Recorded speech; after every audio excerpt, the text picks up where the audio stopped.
White House fight with CNN highlights the growing dissatisfaction with the media in America. CBS White House reporter Major Garrett tells CBN News the mainstream media has a credibility problem and needs to fix it.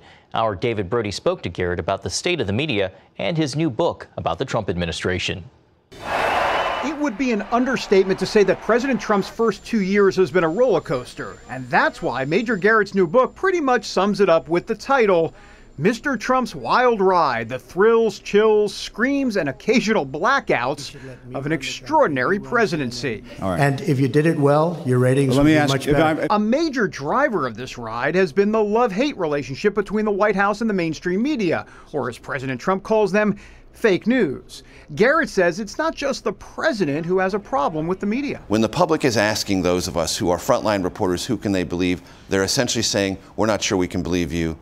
That's our problem of our creation, and we have got to own up to that, and we have got to reverse that trend line. That's one reason the battle between CNN's Jim Acosta and the Trump administration over press passes and decorum has Garrett's attention. I am, as what they say in the legal community, an interested party.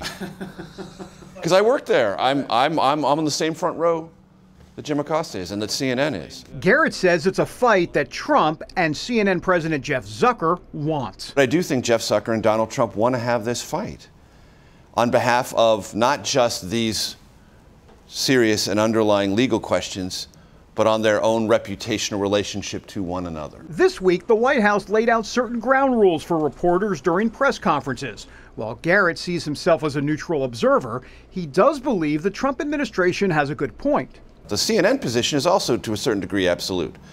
That there's no limits on the decorum in the White House. Well, I don't believe that as a reporter. So there are limits.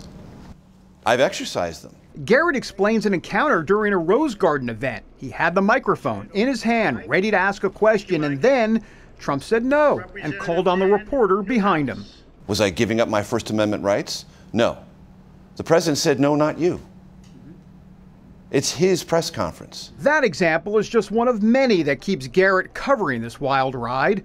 As a passenger, whether as a correspondent or author, he felt it was also his job to cover the ups and downs responsibly. I'd covered 3 presidents before, and it felt to me as if the country was getting the impression that because this is so different and comes at us so differently, maybe the typical powers of the presidency don't still exist. Well, they do. And maybe things aren't getting done. They are. Garrett's reporting style follows the just the facts trademark, and his book follows that example, recounting the issues with no dreaded anonymous sources. Everyone's quoted by name.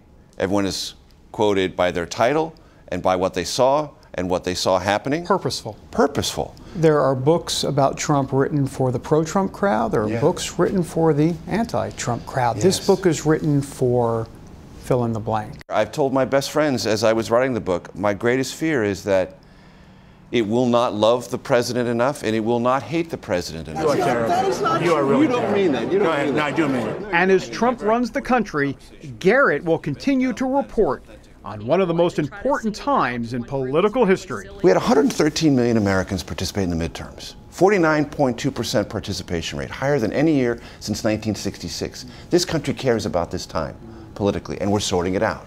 Garrett hopes voters will look to his book that tries to do just that, sort it all out in a fair and honest way. David Brody, CBN News, Washington.